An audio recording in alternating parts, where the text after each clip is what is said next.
جو یہ تحریک لبیک والے ان کی کمبختی آئی ہوئی ہے، اس کے بعد اس مولانا کی بھی باری ہے، کیونکہ یہ کھٹک بہت دور دیر سے رہا ہے فوج کی آنکھوں میں. یہ میں آپ کو ڈائریکٹ بتا دیتا ہوں، کیونکہ جو بھی آرڈر آنا وہاں سے آنا.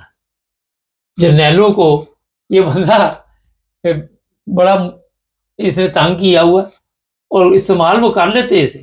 ظاہر ہے لوٹے وغیرہ یا ٹیشو پیپر جس لیے ہوتے ہیں ان کو استعمال کے لیے رکھا جاتا ہے، مگر جب استعمال کی ضرورت نہیں ہوتی اس کے بعد میں جو آج آپ دیکھ رہے ہیں حشر ہوا وہ حشر میرا خیال ابھی شروع ہوا ہے، آغاز ہے. انجام کیا ہوگا وہ ہمیں تو پتہ ہے، آپ کو بھی آہستہ آہستہ بتاتے رہے گے تاکہ آپ بھی بور نہ ہو. یہ علماء وہ ہیں جنہوں نے اسلام کے نام پہ اپنی دکانداری سجائی ہوئی. انہوں نے کاروبار بنائے ہوئے ہیں، بزنس مین ہیں. نہیں، یہ نہیں کہ کوئی دوسرے بزنس، یہی مذہب کی تجارت شروع کی ہوئی. اس کے علاوہ بھی کاروبار ان کے ہیں، یہاں سے پیسے بناتے ہیں. اب ان کے گھروں میں چھاپے مارے، یہ ابھی کل بھی میں نے بتایا تھا، کروڑوں روپے ملتے ہیں. لوگ ان کے خراجات اٹھاتے ہیں، لوگ ان پہ خرچ کرتے ہیں، ہر چیز کے یہ پیسے وصول کرتے ہیں.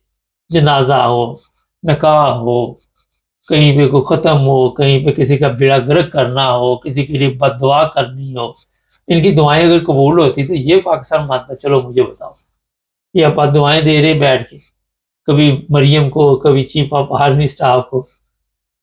اچھا جی، دیکھتے ہیں ان کی بات دعا قبول ہوتی. جو حقیقت ہے وہ یہ چیز ماننے کے لیے تیار نہیں. اس ملک کا جو بیڑا گرک ان علماء نے کیا ہے، میرا خیال ہے آج سوشل میڈیا پہ لوگ ان کو پسند نہیں کرتے. لوگ اگر اتنے پسند کرتے تو آج پورا پاکستان پھر باہر نکل آتا. یہاں سے آپ اندازہ لگا لیں تو لوگ ان کو پتا، جو سمجھدار لوگ، غریب طبقہ جس کو بیوقوف بنایا ہوا، وہ پہلے ہی گدھے ہیں، پہلے ہی وہ زندہ نہیں ہیں، پہلے ہی وہ مردے ہیں. ان مردوں کو یہ استعمال کرتے، نہ ان کے پاس کوئی اسلامی تعلیمات، نہ دوسری تعلیمات، نہ ان کو عقل، نہ شعور، نہ موت. جو امیر لوگ ہیں ان کے پاس ٹائم ہی نہیں ان علماء کے لیے. وہ ان کو ویسے کچھ نہ کچھ دیتے رہتے ہیں کہ یہ فتویٰ شتوانہ جاری کر دے، ہڈی پروگرام. باقی آپ سمجھدار. ان علماء نے جو قوم کا بیڑا گرک کیا وہ کسی سے چھپا ہوا ہے. انہوں نے غلط طریقے کے ساتھ لوگوں کی تربیت کی. اس تربیت کا آج یہ نتیجہ ہے کہ لوگ سڑکوں میں مر رہے ہیں. مجھے بتائیے، کوئی امیر آدمی مرا، کسی مولوی کا بیٹا وہاں پہ مرا، یہ بتائیے مجھے. کوئی ایک آدھا مر بھی جائے تو کیا فرق پڑتا ہے؟ اگر جو انہوں نے ذہنی طور پر قوم تیار کی ہے، اور آگے آگے دیکھیے اس جہالت کے کیا نتائج نکلے، کس طرف یہ قوم چلے. آج میڈیا کا دور ہے، سوشل میڈیا سے آپ بڑا کچھ سیکھ سکتے ہیں. سیکھنا ہوتا، نہ سیکھنا ہو تو کہیں سے بھی نہیں سیکھ سکتے، مدرسوں میں بھی نہیں سیکھ سکتے. یہ یورپ میں لوگ رہتے ہیں، یہاں بھی کئی ایسے جاہل، یہاں بھی وہ سمجھتے کہ ان علماء کے چکر میں ہم پڑے رہیں گے، ہماری زندگی چلتی رہے گی. یورپ ان کو دیکھو، انہوں نے ترقی کیسے کی. انہوں نے مذہب کو ایک سائڈ پہ کر دیا. مذہب ہر ایک کا ذاتی مسئلہ ہے. آپ زبردستی کسی کو نماز نہیں پڑھا سکتے. آپ اسے کہہ سکتے ہیں نصیحت کرو بار بار، وہ پڑھے نہ پڑھے اس کا معاملہ ہے.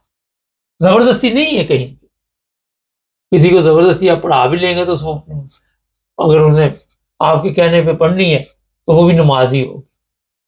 اگر آپ سختی سے، میرا مطلب ہے ٹھیک ہے، ایک اسلامی حکم ہے جو اس عمر تک آپ سختی کر سکتے ہیں، اس عمر تک تو چلو ہوگی، مگر اس کے بعد کی میں بات کر. یہ جو آج دیکھ رہے ہیں کہ سختی کے ساتھ یہ معاملات کو طے کرتے ہیں، سختی کے ساتھ لوگوں کو مسلمان، سختی کے ساتھ لوگوں کو کافر. یار یہ کس دنیا میں آپ رہتے ہیں؟ دنیا کہاں سے کہاں پہنچ گئی؟ آپ کہاں گھوم رہے ہیں؟ یہ سوچنے والی بات ہے. آج کے دور میں آپ سختی کے ساتھ کوئی کام نہیں لے سکتے. آپ اپنے اخلاقیات کی وجہ سے کام لے سکتے.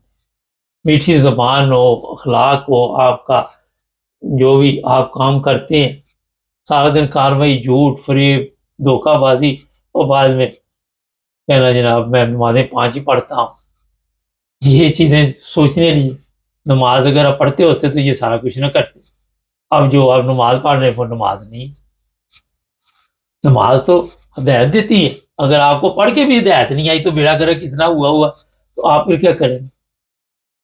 تو نماز وہی ہے جو بھی قربانی ہے، چاہے وہ کسی کے اوپر خرچ کرنا، چاہے وہ آپ نے یہ جو زبردستی کھینچتے ہیں ادھر سے ادھر سے، کوئی ادھر بیٹھا کوئی ادھر بیٹھا، یہ میرے سامنے ہمارا جو چیزیں ہیں وہی ہے نیکی جو آپ کے دل نے خود جا کے کی. نماز وہی ہے جو آپ نے اٹھ کے خود پڑھی کسی کے بغیر کہنے، کیونکہ خدا کو اور آپ کا معاملہ ہے. اسی طرح مسلمان وہی ہے جس کو یہ پتا ہے کہ اسلام کا مطلب سلامتی ہے. اب وہاں پہ سلامتی کا مجھے بتائیے، پاکستان میں دور دور تک کوئی نام و نشان ہے؟ یہ مجھے بتا دیں آپ. کوئی شہر ہے محفوظ وہاں پہ؟ کوئی ادارہ محفوظ ہے؟ کوئی مولوی سے بچہ محفوظ ہے؟ عورتیں محفوظ ہے؟ اسلام کدھر ہے سلامتی؟ جناب زبردستی جو کچھ بھی ہے، یہ اینڈ میں بتا دوں، زبان سے تشدد کی بھی یہ جس طرح تقریریں کرتے ہیں وہ بھی تشدد ہی گنا جاتا ہے. لوگوں کے مائنڈ چینج کرنے، لوگوں کو اذیت دینی، لوگوں کو تکلیف دینی.